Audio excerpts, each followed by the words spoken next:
ஒரு நாய்க்கு தெரியாது இதனுடைய விளைவு நன்மையா வரும், தீமையா வரும்னு. ஏன்னா, அதை தாண்டி சிந்திக்கின்ற திறன் அதுக்கு கிடையாது. ஆனா, ஒரு மனித மனதுக்கு இந்த செயலை செய்யணுங்கிறது கட்டாயம் தான். நான் இல்லைன்னு சொல்லல. ஆனால் அந்த செயலால் வருகின்ற நன்மையும், தீமையும் உணரக்கூடிய பக்குவம் மனித பிறவிக்கு மட்டுமே உரித்தானது. சரிங்களா? அதனால தான் மனுஷன மனம் கொண்ட ஈசன்னு சொல்றோம். சரிங்களா? அந்த மனச நம்ம ஆஃப் பண்ணிட்டோம்னா ஈசன் ஆயிரலாம். அந்த மனச நம்ம ஆன் பண்ணி வச்சுக்கிட்டு இருக்கிறதுனால தான் நம்ம மனுஷனா இருக்கோம். சரிங்களா? அந்த கர்மா அப்படிங்கிறது எதோடு தொடர்பு கொண்டதுன்னா, அந்த மனதோடு தொடர்பு கொண்டது தான். சரிங்களா? செயலை செய்ய வேண்டிய நிர்பந்தத்தில் நீங்கள் நிற்கின்றீர்கள். செயலை செய்தாக வேண்டிய ஒரு கட்டாயத்துக்குள் தள்ளப்படுகின்றீர்கள். அதுதாங்க. அது உங்க கர்மா. நீங்க கொண்டு வந்துட்டீங்க. சரி. இப்ப இந்த இடத்துல நான் எப்படி ஆக்டிவேட் ஆகுறது? என்ன பண்ணி இந்த கர்மாவ தடுக்கிறது? அதோடைய பலம் என்கிட்ட இல்லையா? அப்படிலாம் கிடையாது.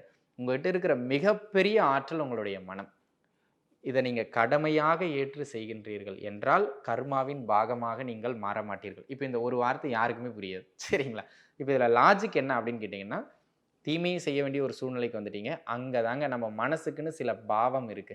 கருணை, அன்பு இது ஒரு ஒரு பக்கம் இருக்கு. வன்மம், தீய எண்ணங்கள்னு ஒரு பக்கம் இருக்கு. எதை சார்ந்து நீங்கள் இங்க பாருங்க அந்த செயல் இப்ப தான் நம்ம சொன்னோம். செயலால் கர்மா உங்களுக்கு உருவாகுறதே இல்ல. நீங்க செய்யப்போற கெட்ட செயலால உங்களுக்கு கர்மா வரப்போறதே இல்ல.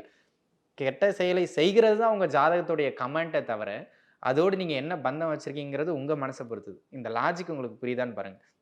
இந்த லாஜிக் புரிஞ்சிருச்சுன்னா கர்ம தத்துவம் புரிஞ்சிரும். நீங்க பாருங்க.